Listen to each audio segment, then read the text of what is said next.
Jupiter ascending movie की शुरुआत में हमको एक लड़की दिखाई जाती है जिसका नाम जुपिटर जोन्स है। वो अपने पेरेंट्स के बारे में कुछ बता रही है। वो बताती है कि उसके फादर का नाम मैक्सिमिलियन है और मदर का नाम है एलेक्सा। वो दोनों रशिया में मिले थे और फिर उन दोनों को एक दूसरे से प्यार हो गया। उसके बाद उन्होंने शादी भी कर ली। कुछ दिन के बाद एलेक्सा जब प्रेग्नेंट हुई थी तब कुछ लोग उसके घर पर चोरी करने आते हैं। घर से सारी कीमती चीजें चुराने के बाद वो जुपिटर के फादर का एक टेलीस्कोप भी चुरा ले जाते हैं। तभी उसके फादर उन चोरों को रोकने की कोशिश करते हैं, लेकिन उनमें से एक चोर उसके फादर को शूट कर देता है, जिसके बाद उनकी डेथ हो जाती है। उसके फादर के डेथ के बाद उसकी फैमिली की फाइनेंशियल कंडीशन बहुत खराब हो जाती है और उसकी मदर एलेक्सा अपनी बाकी फैमिली मेंबर्स के साथ शिकागो रहने चली जाती है। इसी बीच अटलांटिक ओशन में वो एक प्यारी सी बेटी को जन्म देती है जिसका नाम वो जुपिटर रखती है, क्योंकि उसके फादर को ये नाम बहुत ज्यादा पसंद था। और अब कहानी को 22 साल बाद हमें दिखाया जाता है। जुपिटर काफी बड़ी हो गई है और उसे अपनी मम्मी और आंटीज के साथ शिकागो के अमीर लोगों के यहाँ पर काम करना पड़ता है, जैसे कि टॉयलेट एंड वॉशरूम क्लीन करना,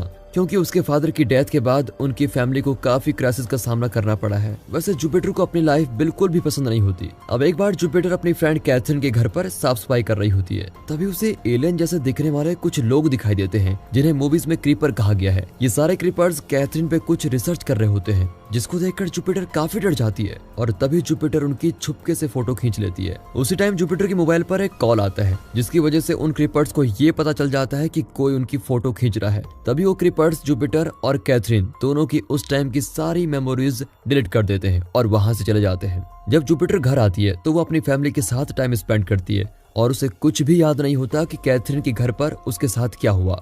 और फिर वो अपनी नॉर्मल लाइफ यानी कि दूसरों के घर की साफ सफाई करने में लग जाती है। अब जुपिटर एक दिन इंटरनेट पे कुछ सर्च कर रही होती है, तभी उसकी नजर एक टेलीस्कोप पर पड़ती है जो कि देखने में एकदम उसके डैड के टेलीस्कोप के जैसा है। अब जुपिटर उस टेलीस्कोप को खरीदना चाहती है, पर उसके पास इतने पैसे नहीं है क्योंकि उस टेलीस्कोप की कीमत बहुत ज्यादा है। फिर वो अपने कजन ब्रदर से इसके बारे में पूछती है। उसका कजन ब्रदर उसको एक आइडिया देता है और कहता है कि तुम्हें बस एक ऑपरेशन करना है जिसमें तुम्हें अपने रिप्रोडक्टिव सेल्स को निकलवाना है और उसको बेचना है। उसके बदले में तुम्हें बहुत सारे पैसे मिलेंगे और फिर उन पैसों से तुम टेलीस्कोप खरीद सकती हो। जुपिटर इस बारे में काफी सोचती है। इसके बाद अगले दिन वो क्लिनिक चले जाती है जहाँ उसका ऑपरेशन होगा और वहाँ पर वो अपना एक फेक नाम रख लेती है कैथरीन। पर वहाँ जो डॉक्टर्स और नर्सेस होती हैं वो जुपिटर के साथ बहुत अजीब बर्ताव करते हैं। तभी उसे पता चलता है कि वो डॉक्टर्स और नर्सेस कोई और नहीं बल्कि क्रीपर्स हैं, जिनसे वो कैथरीन के घर पर मिली थी और वो जुपिटर की अब जान लेना चाहते हैं। तभी वहाँ पर एक आदमी आता है जिसका नाम केन है और वो आके सारे क्रीपर्स को मार डालता है और जुपिटर को बचाकर वहाँ से लेके चला जाता है।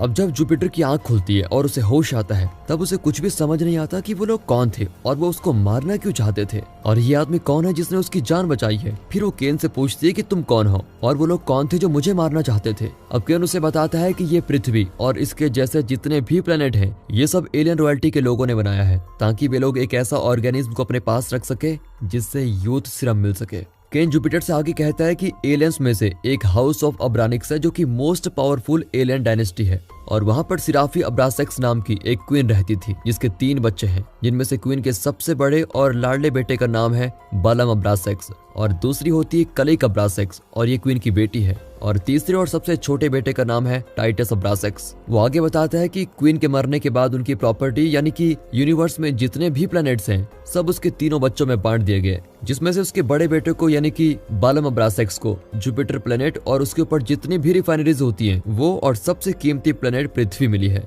जबकि कालिक अब्रासेक्स को नॉर्मल प्लैनेट से मिलते हैं और सबसे छोटे बेटे टाइटस अब्रासेक्स को जो भी मिला वो उसने बेचकर एक बड़ा सा स्पेसशिप तैयार कर लिया है। लेकिन टाइटस को अपने बड़े भाई बालम से बहुत जेलसी है क्योंकि टाइटस को पृथ्वी चाहिए और पृथ्वी बालम के पास है और दोनों भाइयों में प्रॉपर्टी को लेकर झगड़े भी होते हैं। फिर केन उसे अपने बारे में बताता है कि मैं एक सोल्जर हूँ जो कि वुल्फ और इंसान के डीएनए से बना हुआ है और मेरे जैसे स्पेस में बहुत सारे सोल्जर्स मौजूद हैं, क्योंकि स्पेस में टेक्नोलॉजी बहुत ही हाई लेवल की है और वहाँ पर अलग अलग डीएनए से रोबोट्स, एलियंस और बहुत सी ऐसी चीज बनाई जाती है और मुझे पृथ्वी पर टाइटस नहीं भेजा है। ये सब सुनकर जुपिटर को कुछ भी समझ नहीं आता कि आखिर ये सच बोल रहा है या झूठ। अब अगले सीन में हमें दिखाया जाता है कि केन जुपिटर को समझाता है कि अगर तुम पृथ्वी पे रही तो क्रीपर्स तुम्हें फिर से मारने की कोशिश करेंगे, इसलिए तुम्हें मेरे साथ स्पेस में चलना होगा। अब ये सुनकर जुपिटर मान जाती है, लेकिन जब जुपिटर केन के साथ जा रही होती है तभी कुछ क्रीपर्स केन के स्पेसशिप पे हमला कर देते हैं लेकिन केन सारे क्रीपर्स को मार देता है और फिर कुछ बातें सोचने के बाद उसे समझ आ जाता है कि दोनों अब्रासेक्स ब्रदर्स के लिए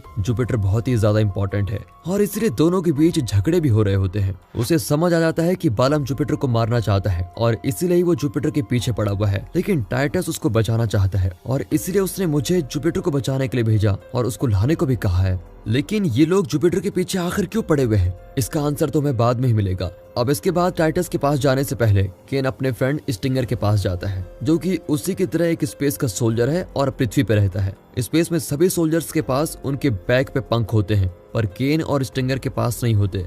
किसी सजा के तौर पर उनसे उनके ये पंख छीन ले गए थे। स्टिंगर के घर के अंदर बहुत सारी मधुमक्खियां होती है, लेकिन कमाल की बात तो ये होती है कि कोई भी मधुमक्खी जुपिटर को नुकसान नहीं पहुंचाती, बल्कि जुपिटर ही सारी मधुमक्खियों को कंट्रोल कर पा रही होती है। ये सब देखकर तो स्टिंगर बहुत हैरान हो जाता है कि ये कैसे हो सकता है। तभी उसको ये समझ आता है कि जरूर जुपिटर का डीएनए गैलेक्टिक रॉयल्टी क्वीन के डीएनए से मैच करता होगा, तभी मधुमक्खियां उसको कुछ नहीं कर पा रही हैं, बल्कि उसके इशारे पे मूव कर रही हैं। ये सभी बातें स्टिंगर जुपिटर को बताता है तो वो हैरान हो जाती है और उसे खुद पर यकीन ही नहीं होता। तभी स्टिंगर उसे ह्यूमन हिस्ट्री बताता है और कहता है कि तुम इंसानों का बर्थ प्लेस पृथ्वी नहीं बल्कि स्पेस में मौजूद ऑरिस नाम का प्लेनेट है। यूनिवर्स एक्सपेंशन के टाइम पर बहुत सारे एलियंस के साथ प्लेनेट अर्थ भी डिस्कवर किया गया था, पर फिर उन्हें ये पता चला कि अर्थ पर लाइफ भी है, पर वहाँ डायनासोर्स हैं। तब उन्होंने सारे डायनासोर्स को अटैक करके मार दिया ताकि वो जगह इंसानों के रहने लायक एक सेफ जगह बन सके।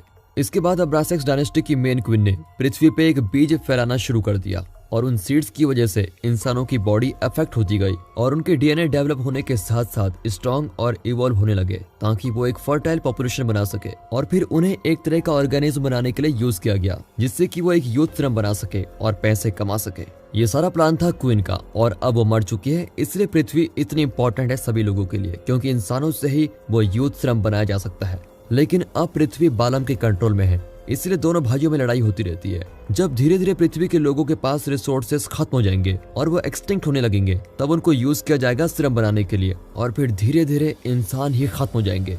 अब स्टिंगर की ये बात सुनकर जुपिटर को बहुत डर लगता है और अब स्टिंगर को ये यकीन हो जाता है कि जुपिटर ही रॉयल्टी क्वीन है और फिर वो उसकी हेल्प करने के लिए मान जाता है। लेकिन इतने में वहां पर एक हंटर ग्रुप आता है और उन पर अटैक करता है और जुपिटर केन और स्टिंगर को किडनैप करके क्वीन की बेटी कलिक का जो प्लेनेट है वहां पर लेके जाते हैं। जुपिटर को जब होश आता है तो उसके सारे कपड़े बदले हुए होते हैं और उसके नए कपड़े एकदम क्वीन के जैसे होते हैं और वो जब कलिक के पास जाती है तो वो उसे बताती है कि ये तुम्हारा पुनर्जन्म हुआ है और वो भी मेरी माँ के रूप में।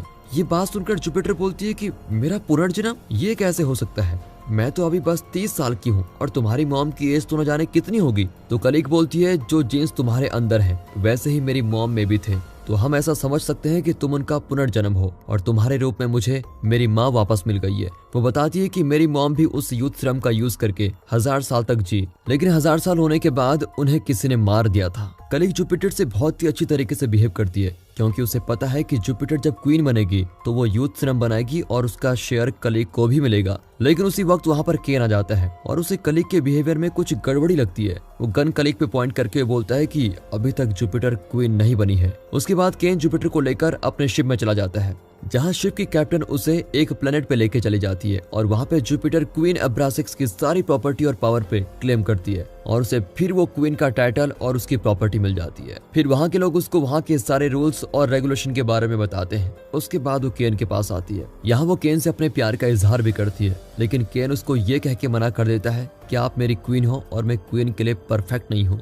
मैं तो ये सब कुछ अपने फ्रेंड स्टिंगर के लिए कर रहा हूँ, क्योंकि अगर तुम क्वीन बनोगी तो मुझे और मेरे दोस्त स्टिंगर को हमारा बैच वापस मिल जाएगा, जिसकी वजह से हमें यहाँ से निकाल दिया गया था। ये बात सुनकर जुपिटर थोड़ा गुस्सा हो जाती है। फिर केन उसे समझा रहा होता है, तभी वहाँ पे स्टिंगर और उसके कुछ आदमी आ जाते हैं। दरअसल स्टिंगर ने टाइटस को सब बता दिया होता है कि जुपिटर अपना क्वीन का टाइटल क्लेम कर चुकी है और अब वो क्वीन बन चुकी है। इसके बाद उन दोनों को टाइटस के पास लेके जाते हैं और वहां पहुंचने के बाद उन दोनों को एक दूसरे से अलग कर दिया जाता है। केन को स्पेसशिप की एक जेल में बंद कर दिया जाता है। तभी वहां पर टाइटस आता है और केन से कहता है कि मैंने तुम्हें जुपिटर को मेरे पास लाने के लिए भेजा था, तुम उसे क्यों नहीं लेके आए? और उसके बाद वो अपना रियल प्लान रिवील करता है। टाइटस उसे कहता है कि पहले मैं जुपिटर को इम्प्रेस करूंगा, उसके बाद उसे शादी के लिए मनाऊंगा और शादी करने के बाद मैं उसे मार डालूंगा और फिर उसका हस्बैंड होने के नाते मुझे उसकी सारी पार्ट्स और प्रॉपर्टी मिल जाएंगी।